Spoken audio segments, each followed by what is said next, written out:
آپ دیکھیے کہ آپ کی بڑی تیاری ہوتی ہے کام کرنے کی، اچانک آپ خود بیمار ہو جاتے ہیں یا گھر والوں میں سے کوئی بیمار ہو جاتا ہے، تو پھر کیا ہوتا ہے؟ جو کچھ آپ نے پلان کیا ہوتا ہے وہ سب طریقہ طرح رہ جاتا ہے.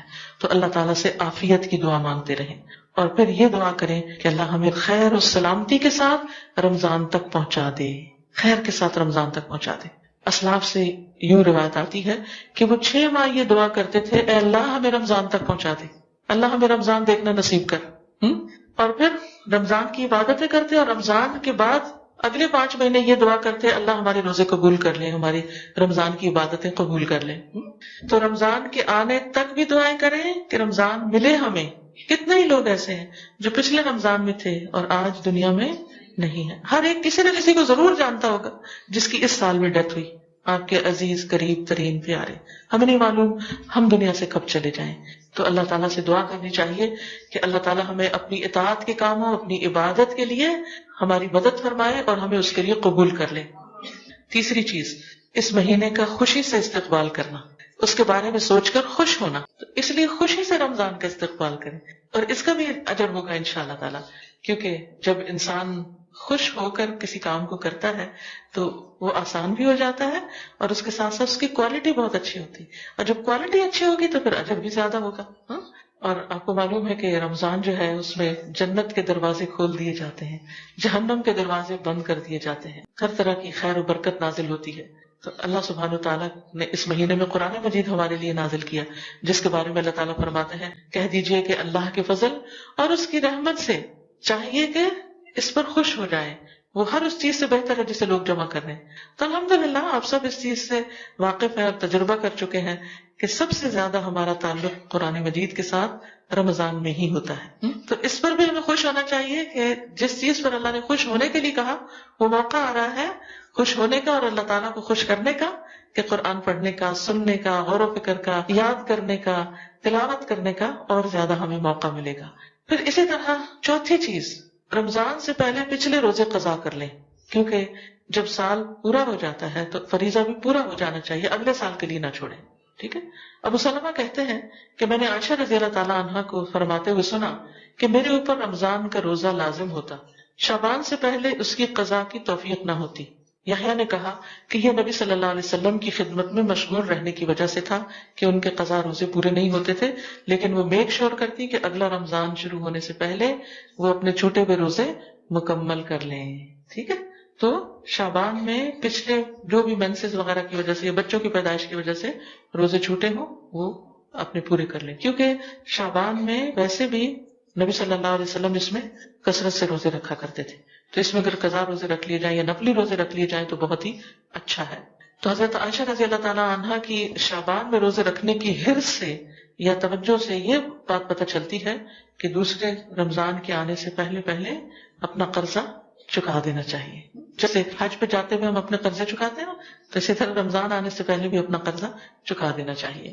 پانچویں چیز، رمضان کے بارے میں علم حاصل کریں، خوب جانیں، روزوں کے احکام کا پتہ چلائیں، رمضان کی فضیلت کا پتہ چلائیں. اس کے لیے بہترین کتاب ہے شہر رمضان، رمضان کا مہینہ. وہ کتاب آپ میں سے ہر ایک کے گھر میں ہونی چاہیے، ہر شخص کے پاس اپنا پرسنل نسخہ ہونا چاہیے، اور اس میں پورے رمضان سے متعلق جو چیزیں ضروری ہیں ان کو جمع کر لیا گیا ہے. ان کو چاہے آپ نے پچھلے سال پڑھا ہو، اس سال پھر دوبارہ پڑھیں. کیوں دوبارہ؟ تاکہ ساری چیزیں تازہ ہو جائیں اور کوئی چیز رہ نہ جائے.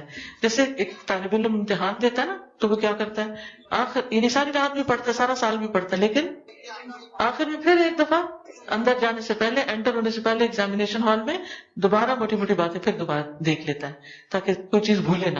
تو ہم بھی کچھ بھولے نہ اور ہر چیز اچھے طریقے سے کر سکے، اس کے لیے ہمیں اس کو پڑھ لینا چاہیے. اس کتاب کی خاص خصوصیت یہ کہ اس میں کرنے کے کام بتائے گئے ہیں، احادیث بیان کرنے کے بعد یہ کہ کرنا کیا کیا چاہیے. چھٹی چیز، رمضان کے آنے سے پہلے اپنے کاموں کو نپٹا لیں. کون سے کام؟ مثلا شاپنگ، گروسری سے متعلق، اپنا راشن دال چاول اکٹھے کر لیں، خاص طور پر بیسن وغیرہ جو آپ نے پکوڑے بنانے ہیں، کیونکہ اس کے بغیر تو ہمارے یہاں رمضان کا کانسیپٹ ہی نہیں ہے. لیکن یہ کہ اس سے ہم اپنے لیے بڑی مشکل کھڑی کرتے ہیں، کیونکہ کھانے میں تو مزہ آتا ہے لیکن اس کے بعد پیاس کا دور شروع ہوتا ہے جو روزے سے پہلے ہی ہوتی ہے، اور پھر اس میں مزید اضافہ ہو جاتا ہے. پھر جب ہم تالوت کی فوج کی طرح زیادہ پانی پی لیتے ہیں تو پھر تراویح پڑھنے کے لیے ہمیں مشکل ہو جاتی ہے. تو اس لیے ایسے کھانے تیار کریں. ہم خواتین خانہ ہیں اپنے لیے بھی اور اپنے بچوں اور گھر والوں کے لیے جن جن کا روزہ ہم پہ ڈیپینڈ کرتا ہے ان سب کو ہم ہیلدی فوڈ کھلائیں تاکہ ان کا روزہ بھی اچھا گزرے اور ہم بھی سست نہ پڑے.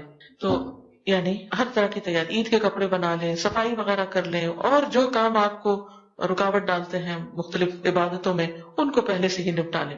7ویں چیز, گھر والوں کو, دوستوں کو, اپنے آس پاس کے لوگوں کو رمضان کے احکام بتائیں.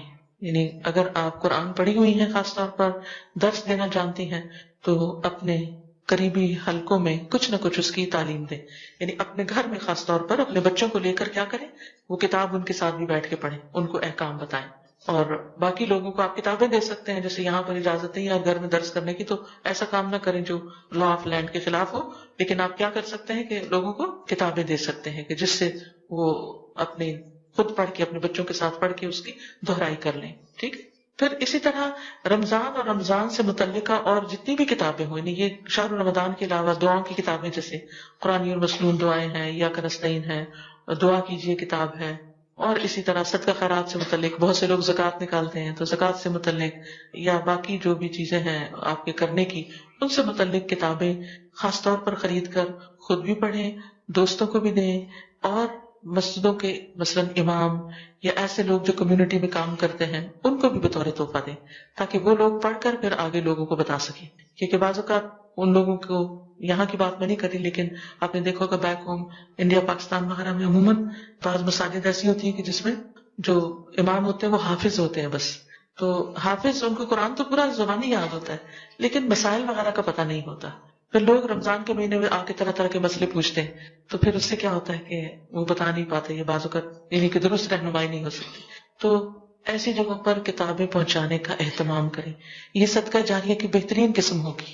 جو بھی پڑھے گا یا آپ کی کتاب سے سنے گا, وہ جو عمل کرے گا وہ سارا ثواب آپ کو بھی ملے گا. اس کے علاوہ بھی راشن وغیرہ کی تقسیم کریں, یعنی غریبوں میں کھانا وغیرہ, اگر یا تو رمضان میں روزانہ افطاری بھیجنے کا اگر آپ اہتمام کر سکتی ہیں تو ٹھیک, اگر نہیں تو سوکھا راشن جو ہے وہ آپ غریبوں میں بانٹیں.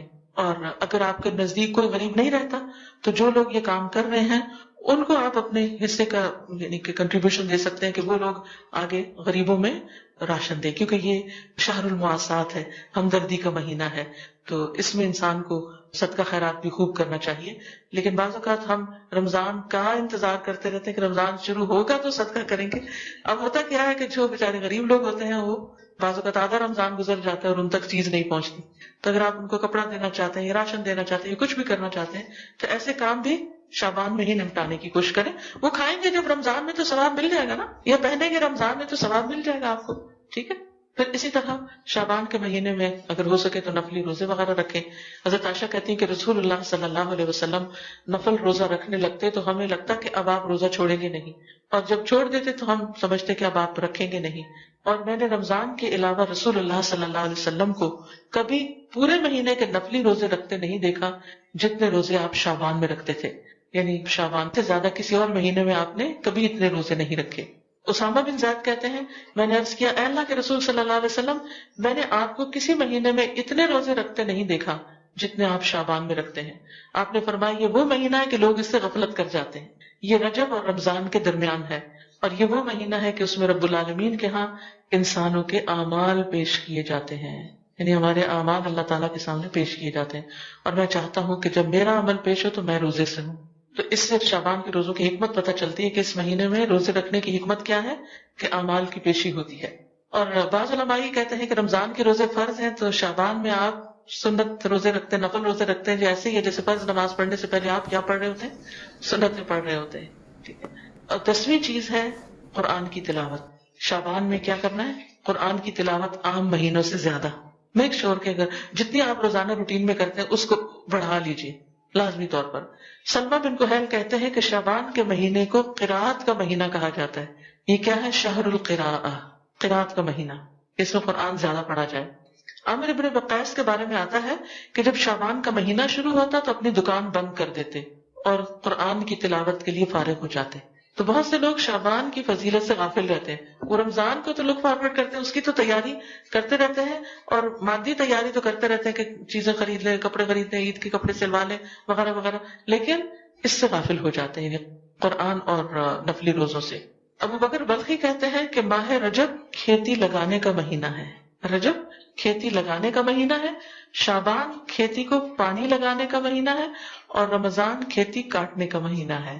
ان کا یہ بھی کہنا ہے کہ ماہ رجب کی مثال ہوا جیسی ہے کہ ہوا چلتی ہے پہلے، شعبان کی مثال بادلوں جیسی ہے کہ پہلے ہوا چلتی پھر بادل آ جاتے ہیں، اور رمضان کی مثال بارش جیسی ہے۔